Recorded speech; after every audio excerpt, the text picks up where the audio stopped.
Já que o tema do mês, atitudes que fazem a diferença, o título da nossa reflexão para essa noite é esse que está aí, a indispensável presença de Deus na construção do futuro, construção do destino, construção da sua história.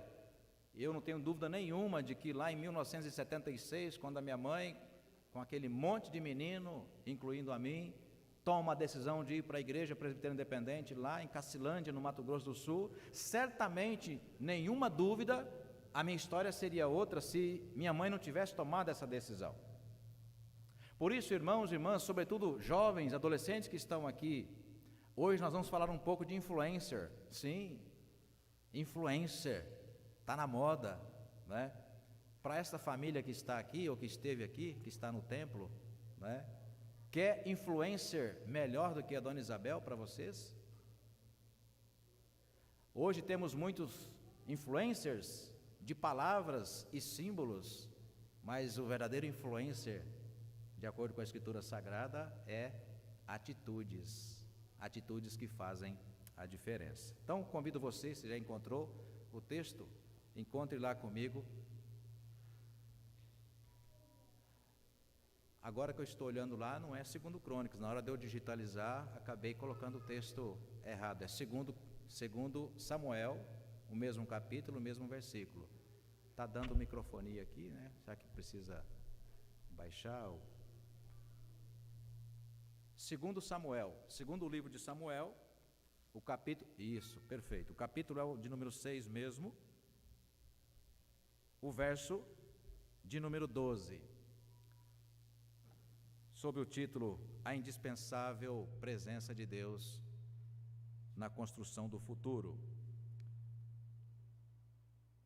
Onde está Crônicas aí? Aliás, vocês podem ter acesso aí, vocês têm acesso ao arquivo, né, Everton? Por favor, pode, até é didático, altera o texto lá onde está Crônicas, é segundo também, só que Samuel. 2 Samuel, capítulo 6, verso de número 12. Você encontrou o texto? Amém? Diz assim a palavra, verso 12. Na verdade, no contexto, eu quero ler também 2 versículos anteriores. A chave está no verso 12, mas eu quero ler também o versículo 10, 11 e o versículo 12. 2 Samuel, capítulo 6, versos 10 a 12. Não quis Davi retirar para junto de si a arca do Senhor para a cidade de Davi, mas fez levar à casa de Obed-edom, o geteu.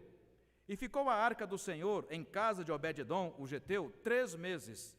E o Senhor, presta atenção, igreja, e o Senhor o abençoou e a toda a sua casa. Continua, verso 12. Então avisaram Davi, dizendo: olha, Davi, já está lá, já chegou a casa, está na casa de Obed-edom. O Senhor abençoou a casa de Obed-edom e tudo quanto tem por amor da arca de Deus. Foi, pois, Davi, e com alegria fez subir a arca de Deus na casa de Obed-edom, à cidade de Davi. A indispensável presença de Deus na construção do futuro. Aqui, na construção do futuro, irmãos e irmãs, seres humanos são construídos na coletividade. E vamos usar aqui a expressão casa. E onde você ouvir a palavra casa dita por mim, você também coloca exatamente ao lado a palavra lar. Casa-lar, não é propaganda de televisão, de cama, mesa em banho, não. Casa e nem tinta, né, de parede. Casa-lar, né, Marcos? Você conhece essa tinta, né? Casa-lar. Feche seus olhos, vamos orar. Pai, em nome de Jesus, na Tua presença nos prostramos, Senhor, porque cremos que a Tua palavra é poderosa para falar ao nosso coração.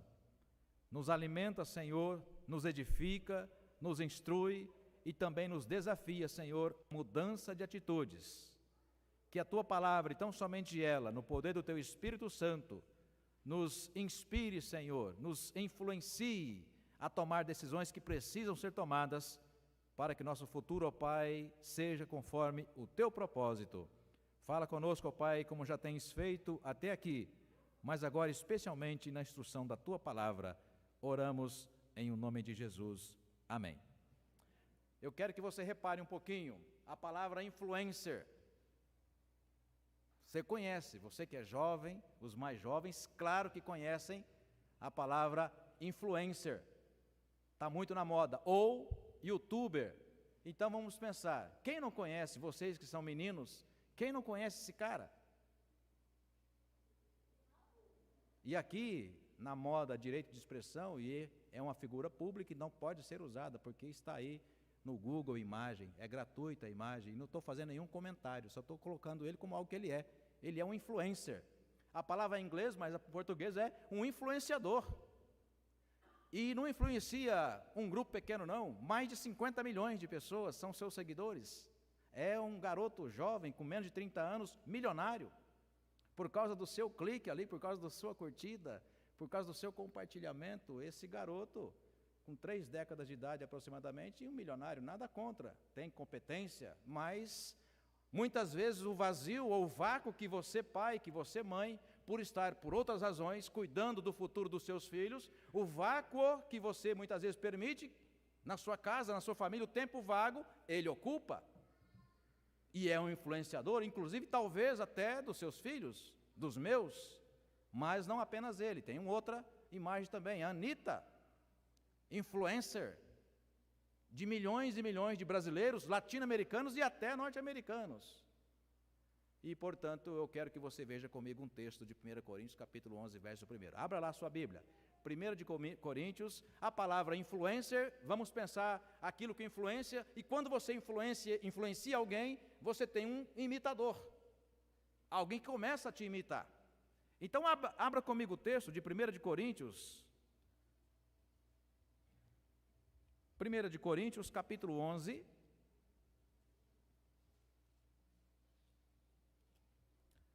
o verso 1 que você já decorou há muitos anos na escola dominical. Sede meus, o quê? Bom, igreja, está atenta, muito bom. Sede meus imitadores, do mesmo jeito que eu sou o quê? De Cristo. O mesmo Saulo que nós há pouco lemos na hora da posse dos líderes, a caminho de Damasco, imitando uma tradição, igreja, influenciado por aquela tradição, ele toma uma decisão. Por quê? Porque ele se convenceu de que deveria imitar aos seus formadores, aos seus influenciadores, os fariseus e os discípulos da tradição judaica no centro de Jerusalém, no templo. Aliás, Saulo por muito tempo vai dizer que tinha orgulho de dizer quem ele era. Circuncidado ao 8º dia, judeu de judeu, ele fala, quanto à lei, fariseu, ou seja, a última instância, no topo da pirâmide, porque não havia ninguém melhor, até porque a palavra aramaica, vocês sabem disso, fariseu, traduzida literalmente, significa o melhor. Então Paulo vai dizer, fui fariseu, circuncidado ao 8º dia, ele vai colocando todas as tradições pelas quais passou, até o ponto de dizer, depois que foi encontrado por Cristo Jesus, tudo isso eu considerei o quê? Refúgio, lixo, porque agora encontrei algo muito mais precioso para imitar e para seguir. Ou seja, alguém muito mais precioso agora tornou-se o meu influenciador, é o meu influencer. Por isso, com toda essa tradição colocada de parte, ao lado, não sigo mais, ele fala, é refúgio, porque agora eu conheci o amor de Cristo, um amor transformador. E depois, então, irmãos, da conversão de Saulo, o resto vocês já sabem. O maior evangelista de todos os tempos, evangelizando em 3 idiomas diferentes, escreveu metade do Novo Testamento, 13 cartas. Organizador da igreja primitiva, no sentido de sair de Jerusalém. Então, amados irmãos, aqui, né, um pequeno acidente. É uma experiência extraordinária por alguém que decide tomar uma atitude, toma uma decisão. Essa decisão alterou radicalmente todo o restante da história que ele iria ainda construir. Por isso, a família que veio aqui, mas poderia ser todas nós, todas as nossas famílias, se estão aqui porque de alguma forma alguém já o influenciou. E nesse sentido, irmãos, irmãs, o que nos chama a atenção é que nós temos verdadeiras colunas em nossas casas, em nossas histórias familiares, para seguir, para imitá-las. Mas a grande questão muitas vezes é porque nós trocamos essas colunas extraordinárias das nossas famílias crentes para imitar algumas dessas que estão aí na mídia. Fica apenas aí a sua interrogação. Falando na palavra lar, porque o texto aqui, se você fechou, eu também fechei, vamos voltar para ele, que ele é a nossa base, 2 de Samuel, ou 2 de Samuel, no capítulo 12, aliás, o capítulo 6, no versículo 12. Então a arca é tirada, conquistada dos filisteus, ou reconquistada dos filisteus, daqui a pouco a gente vai para o texto, e ela é trazida de volta na região de Jerusalém, até chegar, né, em Jerusalém. E antes que ela entre em Jerusalém, ela vai passar um período na casa de um sacerdote chamado Obed-edom, de um levita. Ela fica ali 3 meses, e aí vem a expressão que eu quero rapidamente trabalhar com vocês, a palavra lar. A palavra lar vem da cultura romana, e você pode pensar em lares, lareira, onde tem fogo. No Brasil não é muito comum lareira por causa do clima tropical. Mas na cultura romana, da antiguidade, lares era um tipo de divindade, e um tipo de divindade responsável pelo sol, aliás, pelo fogo. E o que é curioso é que na figura desse fogo, numa região de muita neve, de muito frio, tinha a função de acender o fogo para aquecer uma casa. Casa existem pessoas. E quando você percebe esse contexto, então, na mitologia romana, a ideia é de que aquela divindade era responsável para aquecer uma casa. Por que aquecer uma casa? Porque ali tem pessoas. Não só se abrigar do frio, do intenso frio, mas também manter ali o fogo para que a comida fosse feita. Enquanto se faz comida, enquanto se aquece do frio, você ouve as famílias. Você ouve as pessoas. Não tinha Wi-Fi, não tinha internet, não tinha 3D, não tinha nada do que você pode quase que imaginar hoje, tudo à sua volta. E uma das coisas mais preciosas que se preservava numa casa, sobretudo no conceito de lar, era exatamente as histórias de família, passando de geração em geração. O próximo passo. Por exemplo, para se pegar fogo precisa de um objeto, madeira, por exemplo. Era na tarefa dos homens, força física, saírem ao relento e buscar a madeira. Traziam para casa. Traziam a madeira para aquecer a casa, a família, trazia também o alimento, geralmente a caça. As mulheres em casa cuidavam de 3 coisas fundamentais. Cuidavam de manter o fogo aceso, cuidavam da comida e, principalmente, cuidava de criança. O que eu precisava dizer até aqui, eu já disse. E vou colocar só mais um slide, esse que está aí. Seja muito sincera com você mesma, mulher, que está aqui. Não precisa responder para mim. Você já teve algum constrangimento quando foi fazer um cadastro, alguém te perguntou, profissão?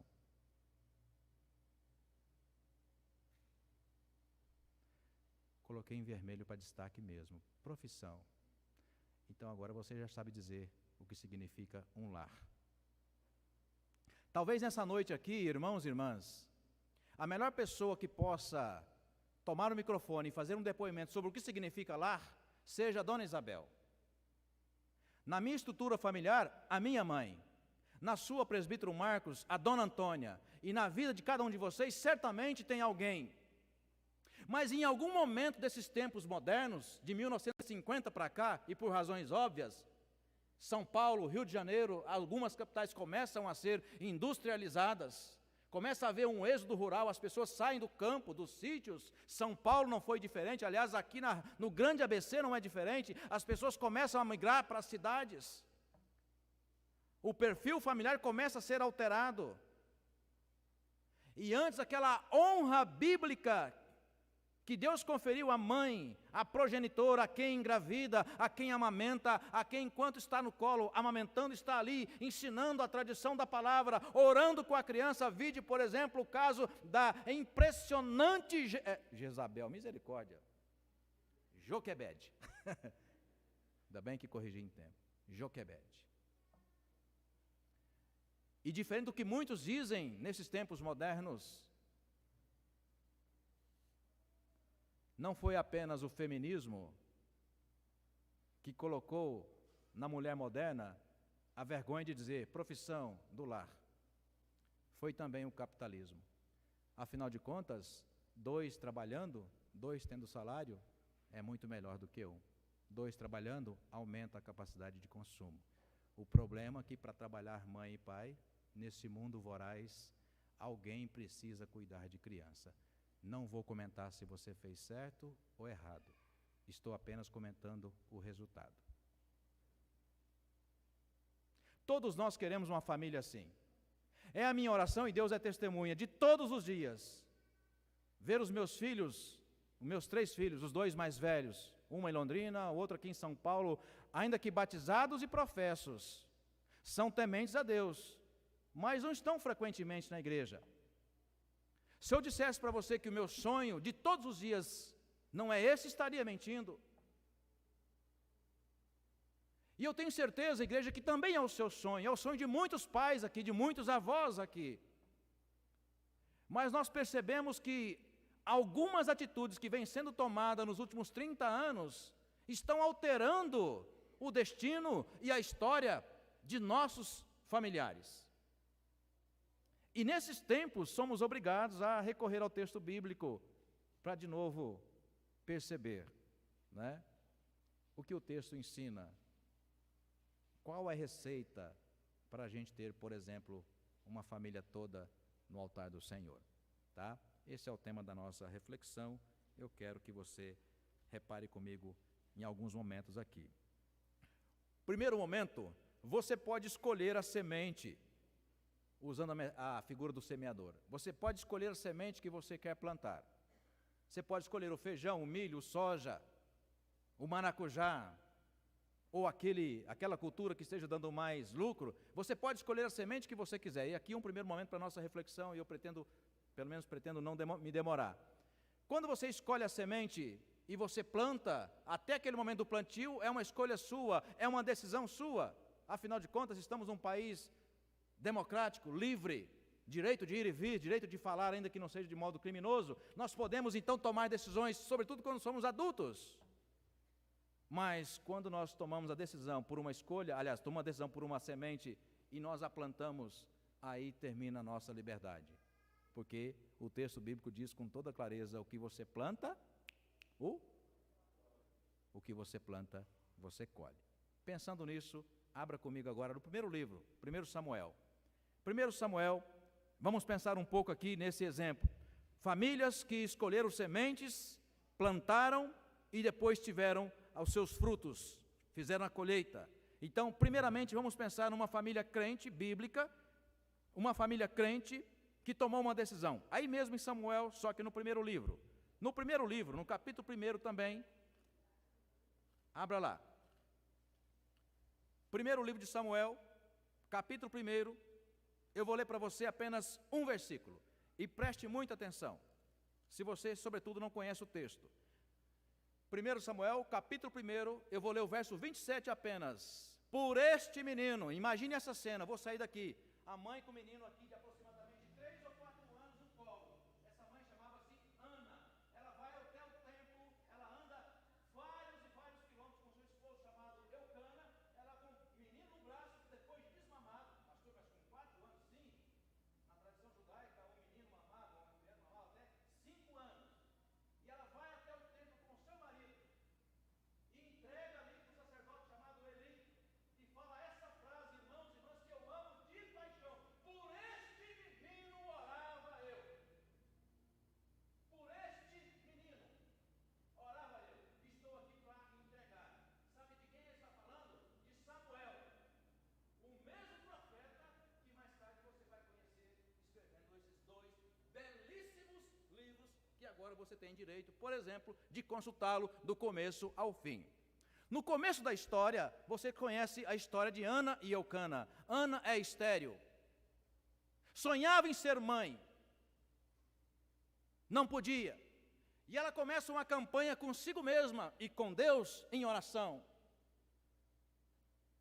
Desejo de ser mãe, coisa fora de moda hoje, com todo respeito a quem faz essa escolha, mas está fora de moda. Sonhava e começa uma campanha de oração.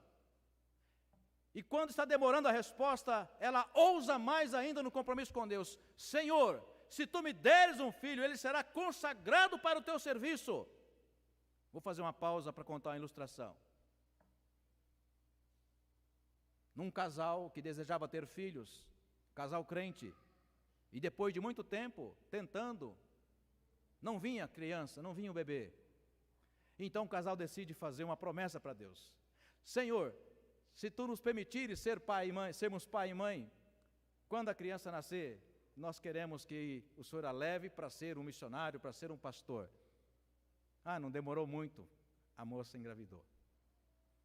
Passaram 9 meses, Júnior, nasceu a criança.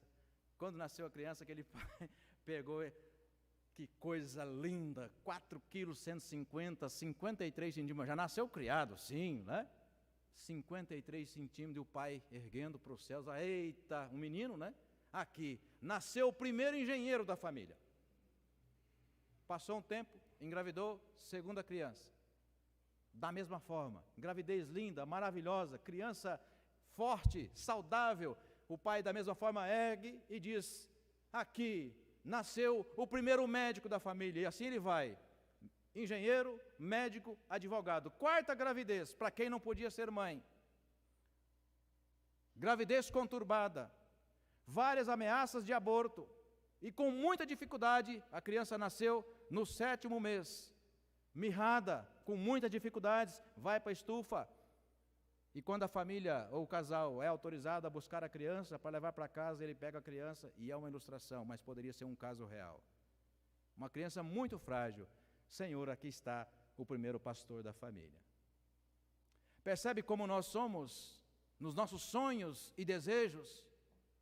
O desejo de Ana é um desejo de ser mãe. Por quê? Porque ela quer ver uma família semelhante a essa e tantas outras na face da terra.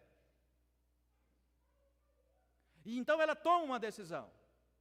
E o que é curioso, que mais tarde, no capítulo 2 do primeiro livro de Samuel, você vai conhecer, por exemplo, a história de Eli. Um pastor, na linguagem de hoje, seria um pastor. Naquela época, um sacerdote, cuidava do templo.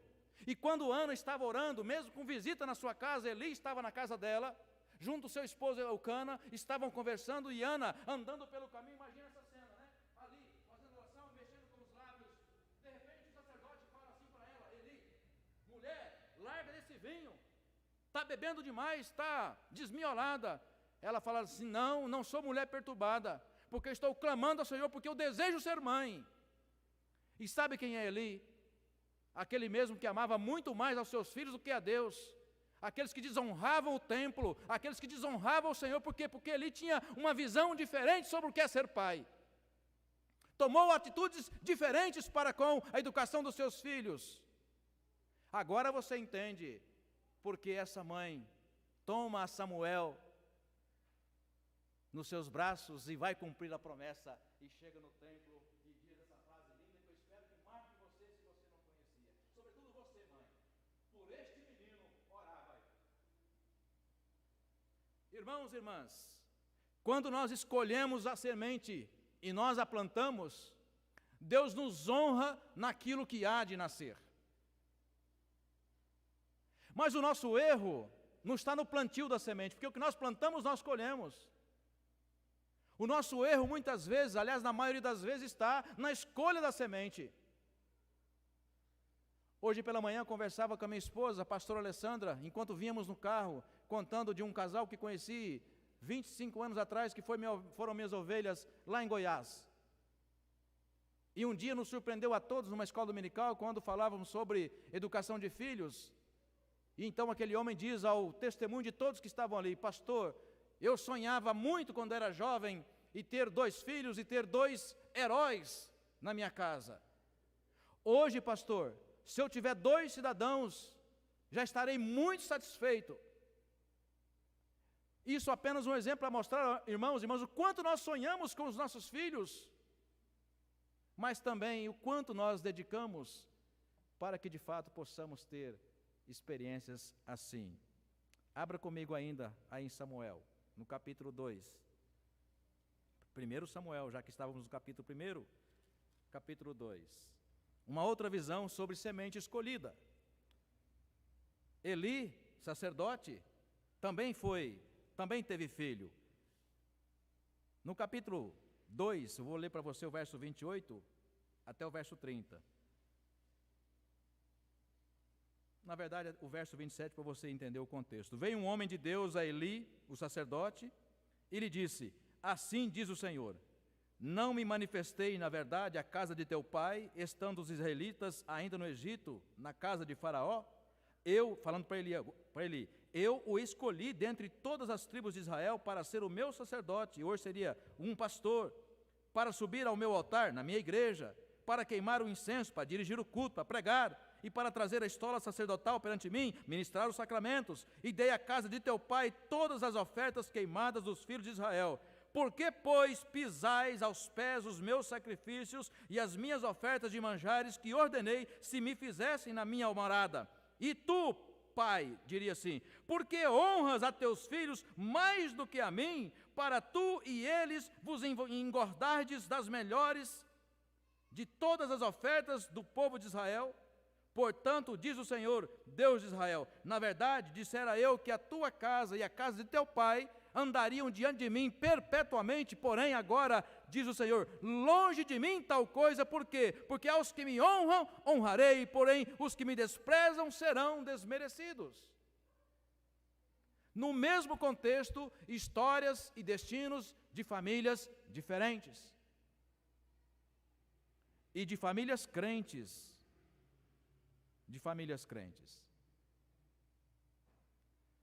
Mas também tem as famílias que não são crentes e que devem ser influenciadas por nós, a palavra influencer, por causa, presbítero Denilson, das nossas atitudes. Se você reparou que na casa de Obed-edom, a arca, que hoje seria a palavra de Deus, a arca era um símbolo da presença de Deus, andando com o povo. Hoje é a Bíblia, que está na sua casa. Não precisa dizer para mim, onde fica a sua Bíblia? Quanto tempo ela é? Não quero te constranger, mas faz parte do resultado final. Quanto tempo ela é lida? Ela continua novinha, tendo 10 anos de vida? Continua novinha? Continua intacta? São sinais que nós vamos tendo ao longo das histórias que nós podemos escrever, das atitudes, das influências que nós vamos deixar sobre os nossos filhos, já que eles são o quê? Imitadores. Abra comigo o capítulo 5, aí mesmo de 1 Samuel. Agora pensando num contexto onde uma família de não crente deve ser influenciada por uma família de crente. 1 Samuel, capítulo 5, eu quero que você repare. Capítulo 5 de 1 Samuel. Vamos pensar assim, naquele tempo a arca foi roubada pelos filisteus, uma cultura de gente, de uma raça iníqua, que não servia ao Deus de Israel. Ele foi e roubou a arca. Hoje seria mais ou menos assim, infelizmente alguém entrou na sua casa, dentre as coisas que levou, que roubou, misteriosamente a pessoa roubou também uma Bíblia. E deixou no meio dos pertences 7 meses. 7 meses. E naquele tempo que o ladrão que te roubou, que entrou na sua casa, que te surrupiou algumas coisas, nos 7 meses que a Bíblia esteve lá, em algum canto, num baú, numa estante, debaixo da cama, a vida daquele ladrão piorou muito, se é que a vida de um ladrão seja boa, né? Muitos problemas. Em algum momento ele percebe, pô, pera lá, essa Bíblia ou essa arca está me dando azar, eu vou ter que devolver esse negócio aqui, porque não está dando certo. Ele vai numa comitiva e devolve a arca. É esse texto que você vai encontrar comigo agora e vai acompanhar. 1 Samuel, capítulo 5, verso 1 até o verso 7. Os filisteus roubaram a arca de Deus e a levaram de Ebenezer a Asdod. Tomaram os filisteus a arca de Deus e a colocaram na casa de Dagom, que era um tipo de divindade construída pelas mãos, junto a este. Levantando-se, porém, de madrugada, os de Asdod, no dia seguinte, eis que estava caído Dagom, que era um deus tipo de pedra, feito com mãos humanas, com o rosto em terra diante da arca do Senhor. Tomaram-no e tornaram a pô-lo no seu lugar. Levantando-se de madrugada, no dia seguinte, segundo dia, pela manhã, eis que Dagom, de novo, o mesmo deus, havia caído de novo, agora de bruços diante da arca do Senhor. A cabeça de Dagom e as duas pernas, as duas mãos, estavam cortadas sobre o limiar. Dele ficara apenas o tronco, ou seja, quebrou pé, mão, braço, só ficou o tronco. Verso 5. Por isso, presta atenção, os sacerdotes de Dagom e todos os que entram no seu templo não pisam o limiar em Asdod até o dia de hoje. Porém, a mão do Senhor castigou duramente os de Asdod e os assolou e os feriu de tumores, tanto em Asdod quanto no seu território. Presta atenção, verso 7. Vendo os homens de Asdod, que assim era, disseram: não fique conosco a arca de Deus de Israel, pois a sua mão é dura sobre nós e sobre Dagom, nosso Deus. Depois, no verso 11, então enviaram mensageiros e congregaram a todos os príncipes dos filisteus e disseram: olha só, devolvei a arca do Deus de Israel e torne para o seu lugar, para que não mate nem a nós e nem ao nosso povo, porque havia terror e morte em toda a cidade, e a mão de Deus castigara duramente ali. Para terminar, capítulo 6, que é na sequência, verso 1. Quanto tempo ficou a arca de Deus na terra dos filisteus? Leia aí para mim. Quanto tempo? 7 meses. Agora faz sentido para você o texto base, presbítero Helvet, da nossa reflexão. 2 Samuel, capítulo 6, apenas um versículo. 3 meses a arca de Deus ficou na casa de Obed-edom. Menos da metade do tempo que ficou na casa ou na terra dos filisteus. Pastor, aonde você quer chegar? Aqui. A presença de Deus, igreja, na casa de um crente. Ah, mas era crente. Não, apenas isso. Eli também era crente, sacerdote, da mesma forma que Obed-edom também é sacerdote, portanto, era crente. Vocês conhecem muitas histórias de reis, filho de crente que tornou-se uma aberração. Por exemplo, Manassés, o rei mais sanguinário da história de Israel, sacrificava pessoas. Filho de um rei mais avivado da história bíblica, Ezequias. Pensa num rei crente chamado Ezequias, é pai de Manassés, e tantas histórias que você vai encontrar assim. A diferença, irmãos, irmãs, igreja, é que na casa de Obed-edom, esse homem toma uma atitude.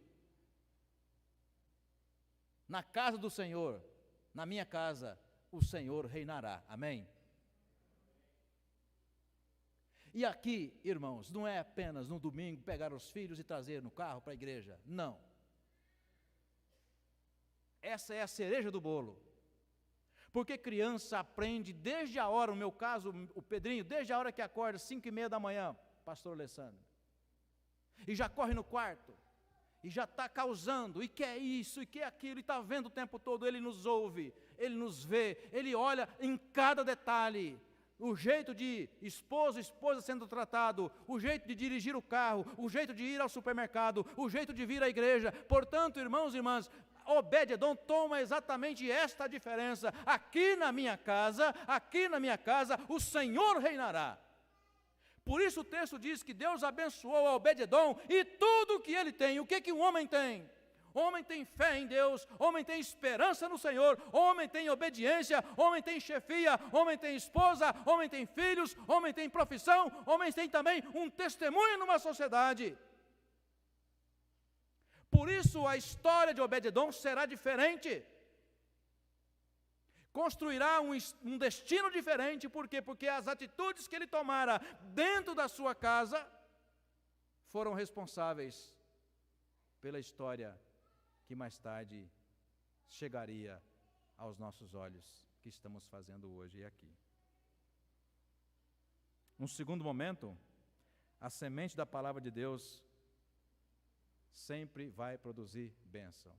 Se você escolheu plantar na sua casa, na sua genealogia, a palavra de Deus, Isaías 56, ela não voltará vazia. Amém?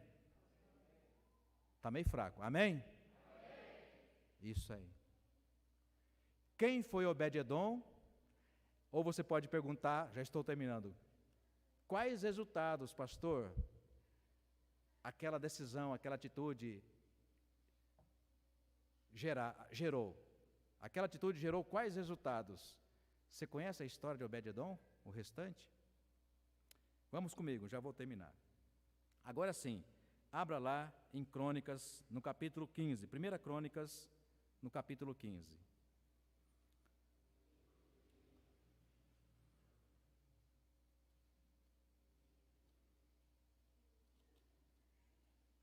Primeira Crônicas, capítulo 15, eu vou te apresentar o restante dessa história, ou daquele destino que foi alterado porque a casa de Deus, a arca de Deus, ou a palavra de Deus esteve por 3 meses na casa de um crente que escolheu como semente plantar aquela semente na sua casa. Bom, 1 Crônicas, capítulo 15, eu vou ler para você o verso de número 3, o verso 4, e depois, lá na sequência, o verso 18, 21 e o 24. Então veja só, Davi reuniu todo Israel em Jerusalém. Estou lendo o verso 3, tá? 1 Crônicas 15, verso 3, para você acompanhar. Davi reuniu a todo Israel em Jerusalém para fazerem subir a arca do Senhor ao seu lugar, que tinha preparado. Reuniu Davi os filhos de Arão e os levitas. Portanto, gente, todos aqui que vão subir no altar são os levitas.